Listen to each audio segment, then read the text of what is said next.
Hello everyone, कैसे हैं आप सब। होप कि आप सब अच्छे होंगे। तो जी एक और नए ब्लॉग के साथ आप सभी का चैनल पे बहुत बहुत स्वागत है। आज का वीडियो शाम से शुरू कर रही हूँ। आज के ब्लॉग में आप लोगों के साथ अपना इवनिंग रूटीन जो है वो मैं शेयर करूँगी। बेसिकली ये मेरा डेली रूटीन नहीं है। कभी घर में ना ऐसे एक्स्ट्रा क्लीनिंग वाले काम निकल आते हैं, तो वो काम जो है मैं अभी गर्मी के सीज़न में इसी टाइम पे करती हूँ। टाइम हुआ है लगभग 4:30 के आसपास का। सुबह सुबह जो है मेरी बालकनी में 6 सवा 6 बजे के आसपास बहुत तेज़ धूप आ जाती है, तो मॉर्निंग में ये सब काम नहीं हो पाते हैं। इसके लिए मैं इवनिंग का टाइम ही रखती हूँ कि इस तरीके के जो एक्स्ट्रा क्लीनिंग के काम है या बालकनी का जो भी मुझे काम है वो मैं शाम को अपना आराम से खाना बनाने से पहले निपटा पाऊँ। तो इससे पहले के जो है, जैसा मैंने आपके साथ शेयर किया था, फ्रिज की मेरे की गैस निकल गई थी, तो वो फ्रिज रिपेयरिंग के व्लॉग्स जो है मैं ऑलरेडी आप लोगों के साथ शेयर कर चुकी हूँ। और उन व्लॉग्स पे जो है बहुत सारी बहनों के सजेशंस भी आए हैं, कमेंट्स भी आए हैं कि हमारे पास भी डबल डोर फ्रिज है और इतने टाइम में ख़राब हो गया था। एक बहन ने कमेंट किया कि हमने वारंटी एक्सटेंड कराई थी, तो उसकी वजह से जो है हमारे फ्रिज की भी गैस निकली थी, तो वो वारंटी एक्सटेंड कराने के कारण वारंटी में ही हो गई थी, सर्विस चार्जेस भी नहीं लगे। तो जी देखो, हमें आइडिया नहीं था कि इतनी जल्दी जो है गैस ख़त्म हो जाएगी, क्योंकि मेरी जो शादी वाला फ्रिज था, स्टिल वो फ्रिज चल रहा है 20 साल से। उसमें कोई भी जो है ना गैस का इशू आया है ना और किसी चीज़ का इशू आया है। और इससे डबल डोर से पहले जो मेरे पास सिंगल डोर फ्रिज था वो अभी भी मेरे पास है। उस फ्रिज को भी लगभग हो गए हैं 10 से 12 साल, वो भी बिल्कुल सही फिट चल रहा है, उसमें भी कोई दिक्कत नहीं आई है। और एक जो मुझे कमेंट आया था कि सिंगल डोर फ्रिज में दिक्कत नहीं आती है, डबल डोर में ज़्यादा आती है, तो वो चीज़ अब मैं भी महसूस कर रही हूँ। और ये चीज़ मैंने थोड़ी सी मैंने भी जैसे सोचा कि यार ये चीज़ सच में है। जो मैं हमारे छोटे फ्रिज हैं उसमें हमने अब तक कुछ भी रिपेयरिंग का काम नहीं कराया है, ना उसकी गैस लीक हुई है, लेकिन इस बड़े फ्रिज में 3 साल में ही गैस लीक हो गई है। वैसे जो है द्वारका में सबसे मेन रीज़न होता है फ्रिज और एसीज़ की गैस लीक होने का, यहाँ पे गंदे नाले हैं, जिसके कारण हर साल एसी में जो है वो गैस डलवानी ही पड़ती है। क्योंकि हम लोगों ने एसी भी लास्ट ईयर लिया था और एक एसी उससे पिछले साल लिया था, क्योंकि इस फ्लैट में एसी नहीं थे। इससे पहले वाले जो 2 फ्लैट्स थे उनमें दोनों में हमें एसी लगे हुए मिले थे। इस साल हमने फिर से जब सर्विस कराई है तो एसी में गैस डलवानी पड़ी है हमें, इसकी गैस लीक हो गई थी। तो द्वारका में ये इशू हर घर में है, नालों के कारण एसी और फ्रिज की गैस बहुत जल्दी निकल जाती है। खैर, जितने भी अटैचमेंट्स थे फ्रिज के वो मैंने सारे अच्छे से क्लीन कर लिए हैं। और लिक्विड विम जो मैं बर्तन साफ़ करने के लिए यूज़ करती हूँ, उसी से जो है मैंने सबको साफ़ किया है। फ्रीज़र जो है, जब से मैंने फ्रिज लिया था तब से मैंने इसकी एज सच कोई डीप क्लीनिंग नहीं की थी। धानु ने ही 1-2 बार, जब हम लोग इससे पहले वाले फ्लैट में थे, तो उसी ने इसको अच्छे से क्लीन किया था। डोर इसका मैं साफ़ करती रहती हूँ क्योंकि डोर में मसाले रखती हूँ, बट जो डीप फ्रीज़र वाला पोर्शन है जहाँ पे आइस पैक वगैरह हम लोग रखते हैं, आइसक्रीम्स रखते हैं, उसको मैंने कभी साफ़ नहीं किया था।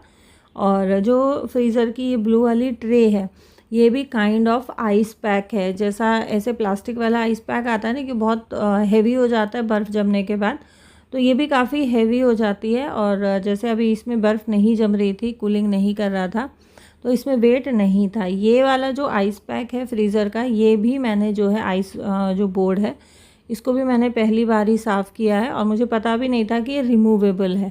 जब जो है टेक्नीशियन आए थे और उन्होंने जब ये बोला कि भाई इसको निकालना पड़ेगा, तब मुझे पता चला कि रिमूवेबल है। तो आगे से मैं इस चीज़ का ध्यान रखूँगी कि फ्रिज में जब भी साफ़ करूँ तो फ्रीज़र का ये जो आइस बोर्ड है इसको भी मैं ध्यान से साफ़ करूँ।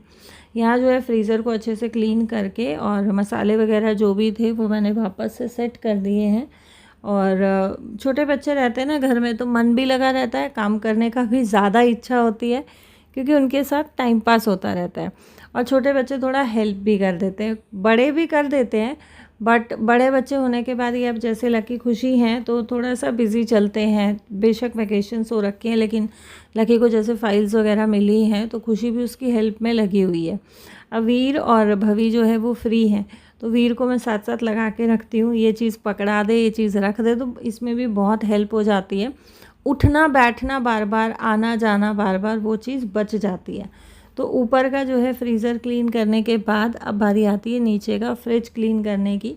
वैसे कल जब इसको खाली किया था तो मैंने इसको एक बारी कपड़ा जो है लगा दिया था, और कल फ्रिज ठीक करा के मैंने कल ही सेम डे अटैचमेंट्स इसके साफ़ नहीं किए थे, क्योंकि सेम डे हमें फ्रिज यूज़ भी नहीं करना था। जो आए थे टेक्नीशियन, उन्होंने हमें बोला था कि आपको इसको छोड़ना पड़ेगा गैस डलवाने के बाद चला के, अभी यूज़ नहीं करना है। तो इस वजह से मुझे ये हुआ कि थोड़ा मौसम ठंडा होगा उसके बाद मैं आराम से बालकनी में बैठ के करूँगी, क्योंकि बहुत ज़्यादा गर्मी में अगर मैं रहती हूँ ना तो मुझे बीपी लो हो जाता है, मुझसे गर्मी बर्दाश्त नहीं होती है। और इस वजह से जो है मैंने सेम डे ये साफ़ नहीं किए थे, बालकनी में रखे हुए थे। अभी जो है दिल्ली में 3-4 दिन से मौसम फिर से ऐसा बारिश जैसा हो रहा है और मौसम ठंडा है। आज जिस दिन मैं ये वॉइस ओवर कर रही हूँ और आप लोगों के साथ ही ब्लॉग में शेयर करूँगी, उससे पहले वाले दिन भी यानी कि 17 जून को भी बहुत तेज़ धुआंधार बारिश हमारे यहाँ पे हुई है। और अभी 18 तारीख की मॉर्निंग में इसका जो है वॉइस ओवर कर रही हूँ, ब्लॉग एडिट कर रही हूँ, तो इस टाइम पे भी जो है अभी तक धूप नहीं आई है, मौसम जो है वो बारिश जैसा ही है। तो जी फाइनली मेरा फ्रिज अच्छे से डीप क्लीन हो गया है, और फ्रिज को भी मैंने जो है लिक्विड विम से ही साफ़ किया है, बहुत इजीली साफ़ हो जाता है। सारे अटैचमेंट्स लगा के फ्रिज अरेंज करके मैं आ गई थी किचन में अपने बर्तन साफ़ करने के लिए। खुशी ने दिन में पाव भाजी बनाई थी, तो बस ये थोड़े से बर्तन हैं। मेरा जब काम बढ़ जाता है ना तो खुशी जो है थोड़ा बहुत बना लेती है, तो इससे भी मेरी बहुत हेल्प हो जाती है। अब वो आगे हॉस्टल जाएगी तो मुझे बड़ी दिक्कत आने वाली है, बट देखो बच्चों के फ्यूचर के लिए, करियर के लिए थोड़ा बहुत जो है माँ बाप को एडजस्ट करना ही पड़ता है और माँ बाप को कॉम्प्रोमाइज़ करना ही पड़ता है। बहुत सारी बहनों की शिकायत थी कि आपकी बेटी काम नहीं करती है, आपकी बेटी खाना नहीं बनाती है, आपकी तबीयत ठीक होती है तब भी वो खाना नहीं बनाती है। तो जी मेरी बेटी बनाती है, मेरी बेटी को मैंने सिखा रखा है और मेरी बेटी मेरी बहुत हेल्प करती है, बट सिर्फ चीज़ इतनी होती है कि वो चीज़ मैं रिकॉर्ड नहीं करती हूँ। अभी भी इस ब्लॉग में भी मैं आपके साथ शेयर करूँगी, उसने जो एक और बहुत स्पेशल चीज़ बनाई थी जो कि बच्चों को बहुत पसंद आती है, तो उसको आता है और बहुत कुछ बनाना आता है। अगर सपोज़ बच्चे को कभी ऐसा टाइम आ जाए ना कि अकेला रहना पड़ जाए, तो वो अपना आराम से बना के खा सकती है, उस चीज़ की मुझे टेंशन नहीं है। और यहाँ सारे ही बर्तन अच्छे से धो धा के और मैंने लोड कर दिए हैं डिश वॉशर में। अच्छा, एक बहन ने मुझसे पूछा था कि डिश वॉशर लेने का कितना फ़ायदा है, वर्थ इट है भी कि नहीं है। तो देखो मेरे अकॉर्डिंग जितना मुझे आराम हुआ है डिश वॉशर लेने के बाद, मेरे कामों में हेल्प हो रही है, तो मेरे अकॉर्डिंग देखो डिश वॉशर वर्थ इट है। थोड़ा कॉस्टली आता है लेकिन बहुत ज़्यादा यूज़फुल है, बहुत ज़्यादा हेल्पफुल है। हेल्पर्स का क्या है ना, हेल्पर्स के तो नखरे ही नहीं पूरे होते हैं। बर्तन जो है वो अपने हिसाब से गंदे संदे जैसे भी होते हैं वो मांज के जाते हैं, उसके बाद हमें दोबारा भी उनको पानी से निकालना होता है। तो हमें तो पानी से निकालना ही है, हमें तो अपना टाइम देना ही है, तो क्यों ना हम हेल्पर को हटा के और डिश वॉशर ले लें। एक बार जो हमने हेल्पर के धोने के बाद बर्तन धोने हैं वो हम पहले ही धो के और डिश वॉशर में लोड कर दें, तो बर्तन भी एकदम हाइजीनिक तरीके से साफ़ होते हैं और काम भी कम होता है। तो जी ये है ओरियो ब्राउनी जो खुशी ने बनाई है ओरियो बिस्किट से, और आप देखो ये पूरे अच्छे से स्पंजी बनी है, बहुत सॉफ्ट बनी है और बहुत टेस्टी बनती है। और ये रेसिपी इसकी खुद की है, खुद बनाती है। तो जी मेरी बेटी को ना बहुत कुछ बनाना आता है, तो ये टेंशन आप लोग छोड़ दें। जिन भी बहनों को ये टेंशन रहती है कि मेरी बेटी काम नहीं करती है, मेरी बेटी को कुछ बनाना नहीं आता है, करना नहीं आता है, मैंने बहुत कुछ उसको सिखाया हुआ है। और इतना तो कम से कम उसको आता है कि कभी कोई टाइम पड़ा तो वो भूखी नहीं रहेगी, वो बना के पेट भर सकती है अपना, वो खा सकती है।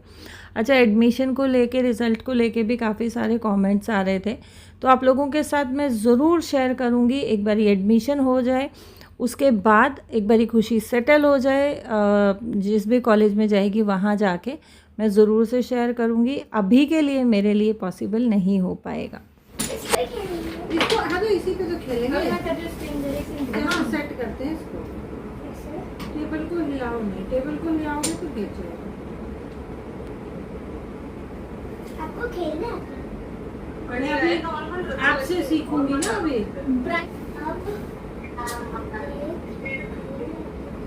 ये क्यों हुआ? अब मेरे को निकालना है।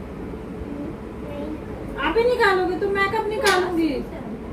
जल्दी बताओ कौन सा? ये अरे मुझे भी तो निकालना है। कहाँ पे? यहाँ पर? मेरे को भी निकालना है अभी। निकालेंगे, निकालो निकालो निकालो निकालो निकालो। Oh shit.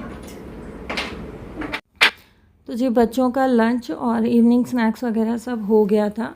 डिनर बनाने में भी थोड़ा टाइम था, तो मैं और वीर बैठ गए थे खेलने, क्योंकि भवी टीवी देख रही थी और वीर उसको टीवी देखने नहीं दे रहा था। छोटा है ना, थोड़ी ज़िद कर लेता है। और लकी लगा हुआ था अपना हॉलीडेज़ होमवर्क कंप्लीट करने में, तो बस यहाँ मैं और वीर लगे थे फिर झेंगा खेलने में। मेरे को थोड़ा बहुत टाइम बचता है ना, तो मैं बच्चों के साथ खेल लेती हूँ। और बच्चों के साथ जब आप टाइम स्पेंड करते हो ना, तो अलग सा ही जो एक आपका एक रिफ़्रेशिंग मूड हो जाता है ना, वो बड़ा अच्छा होता है। आपका मन भी अच्छा हो जाता है, आपका दिमाग भी अच्छा हो जाता है बच्चों के साथ थोड़ा टाइम स्पेंड करके। और ये बहुत स्पेशल मोमेंट होता है मेरे हिसाब से, जो हम बच्चों के साथ इस तरीके से टाइम स्पेंड करते हैं।